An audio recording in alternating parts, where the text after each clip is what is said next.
I haven't even touched the Kaminoan stuff in it because I want to throw that to you. Like, what were your thoughts on the whole Camino perspective finally being back in the show? It's nice to that like we said at the beginning, this episode is starting an arc, it seems like, because we're getting all the major players, we're getting Crosshair and Rampart, we're getting the Kaminoans, we're getting the Bad Batch, we're getting back to what Project War Mantle is, how this is all working. It was great to see them, and it's great to see some of the things that the Empire is starting to do with them. I know a while ago we talked about Dr. Pershing and how we're going to end up transitioning from Kaminoans as cloners to humans using Kaminoan technology, or are they working for Kaminoans? How are the Kaminoans involved in the Imperial cloning projects all the way up to the Mandalorian, and when they're trying to work on what looks like early Snoke prototypes and Grogu midichlorian transfer and all that. But it's nice to see this stuff starting to unfold. I think Kaminoans will probably be a little bit more heavy in next week's episode, but we do get to see a little bit of how they are trying to interact with the Empire.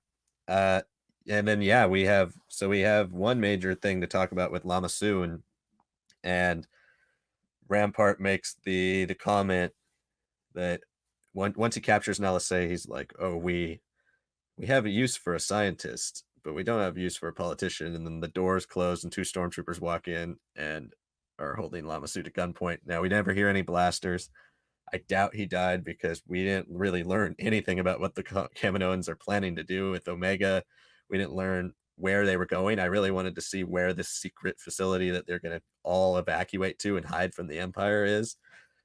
We know they have secret facilities around the galaxy because we saw one way back in episode 9. And so I'm intrigued by how they eventually fall out of the Empire, and I'm hoping that next week is a lot more about the politics between them and the rest of the Empire and Rampart, and seeing maybe like it would be interesting if the clones had to break them out of prison or something. Like if we got to that point where they're both in this predicament and end up having to work together, even though they've always been like creation and creator type relationship. They always look down on the clones, and it'd be interesting if they have to work together at some point. But yeah, the Kaminoan stuff is getting back on track. It's the first time we've seen them since episode 9, so we're finally back. And yeah, and Rampart. We assume this is War Mantle, right? That's the title of the episode. This facility is the initial start of Project War Mantle. It is like we still have to wonder what's the timeline with the show, as we've been wondering this whole time, because Gregor says, "Oh, they've got unlimited supply of thousands of stormtroopers here that are training, and the commandos are training them." And we're like, "Well, they only had 5 a couple episodes ago. Like, how'd they get thousands without?" Or I guess we're not really seeing the street perspective right now, but you would think they'd be broadcasting around the galaxy going, "Yeah, come join the Empire," like we saw in Solo. So yeah, it's interesting to see how they got this many people and why they're training them on such a secret facility versus just training them out in the open. And obviously, these stormtroopers do seem a little bit more competent than the people we see later in other material. So I think that's the thing that's most intriguing to me about the Imperial Kaminoan thing from this episode. But yeah, what's going to happen to Lama Su, and how is this plan to create a super clone, for a lack of a better word, going to unfold now that he's captured and we only have 2 episodes left to see how that plot plays out? Because well, they're all captured basically. They're all under arrest from the Empire except Nala Se is going to be forced to work for them. And Lama Su, and I think they're trying to make you think he's dead. I'd be shocked if he's dead off screen when he's been such a big part of behind the scenes political stuff of this season so far. I doubt he dies yet, but I wouldn't be surprised if he's dead by episode 16. But I think he has more use as an exposition tool for us for the rest of the season. So what were your thoughts? Right. I don't know. I don't know how to really judge Lama Su. Like you said, it's hard to. it's hard to, choose a side of the Kaminoans to really want to focus on because both of them have been so secretive. Lama Su's wanted to, kill Omega essentially and just use her as like a template. And Nala Se doesn't, but Lama Su sort of used to support the super soldiers.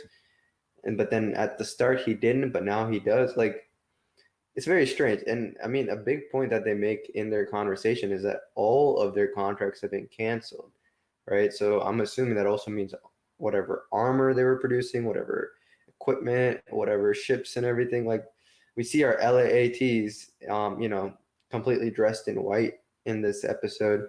They're still using equipment, but then when we see like something like the Charles Soule Darth Vader line, which only takes place a year after Revenge of the Sith, the whole Stormtrooper program has the classic helmets. It's got, their ships have completely changed essentially. There's only a few things that are like remaining. They're already well in their way of transition. And I guess timeline wise for this show, maybe we're at 3-4 months. I don't think we're even at halfway now that I think about it. And if the Kaminoans contract's already been canceled, like that's fast. And not only does Lama Su tell Nala Se to like, okay, go prep a ship. We're gonna make an evacuation of sorts, right? I don't know. Does Nala Se betray him? Like it makes it seem very clear that it happens so quickly. And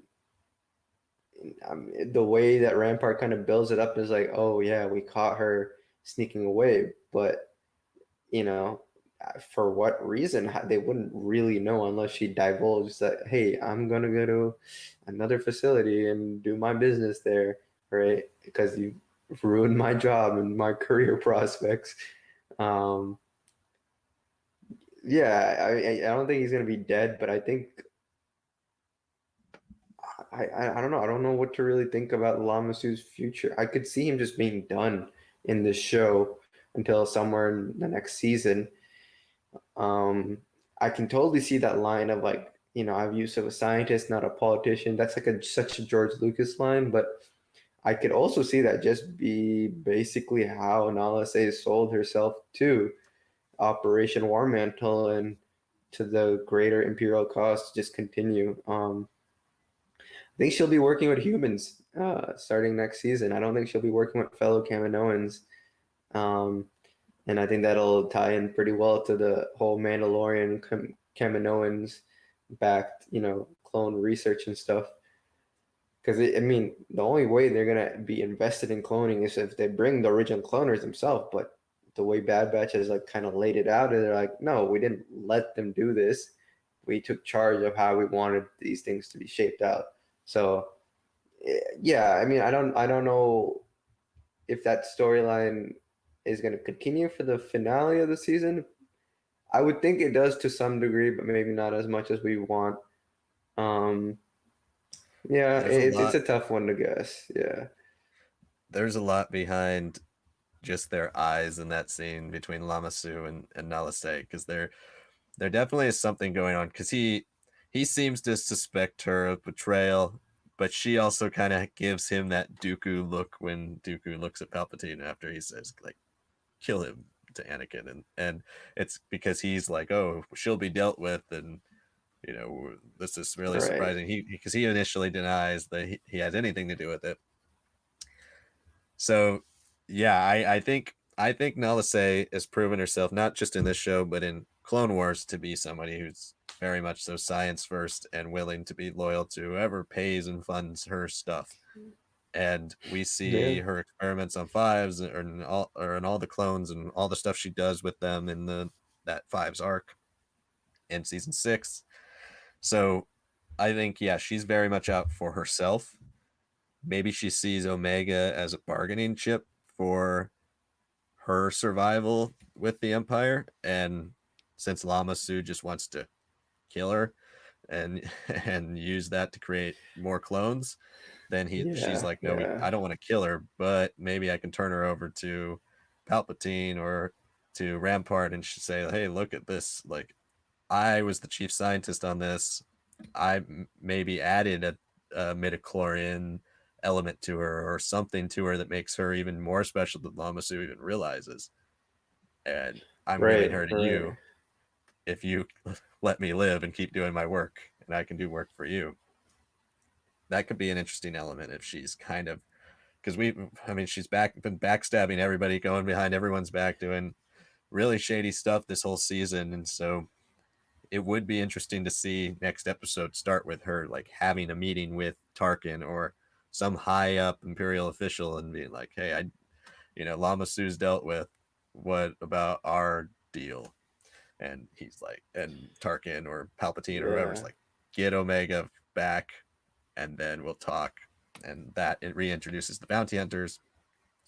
There's a lot obviously to speculate on, and we'll do that more so in a little bit. But the Kaminoans were a really fascinating part of this episode to have back and have kind of their story starting to look like it's coming to a close earlier than we expected, because I think we've both thought that most of the show, when we deal with the clones, it's going to end on Kamino. And I guess it still could, but everyone is leaving Kamino. That's the other part that we haven't really talked about, is they're evacuating all clones from Kamino. They're all forced to leave. It doesn't matter how old they are. All the Right. Kaminoans were Yeah. supposed to stay there under lockdown, but they're trying to leave and flee. So Kamino is not a planet for Imperial army anymore. It's just not. They're removing all their military resources from Kamino, where it used to be the hub of the Republic / Imperial army. Now it is completely cast away. And so where are they going with this? Are they going to Daro with the War Mantle Project? Is that where they're moving everybody? Seems unlikely. If it's the clones, are they like, what are they going to do with all these clones?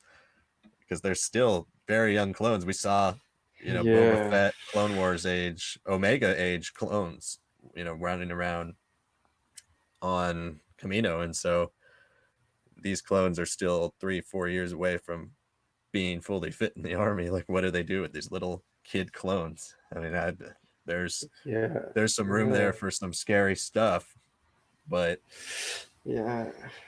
I think we'll have to see where that unfolds and next episode, and how next episode chooses to focus itself, because as we keep saying, there's so many plot points to wrap up, and which ones are they going to decide to do this season and which ones are they going to do in the future. Right. Thanks so much for watching this segment of the Star Wars Lads podcast.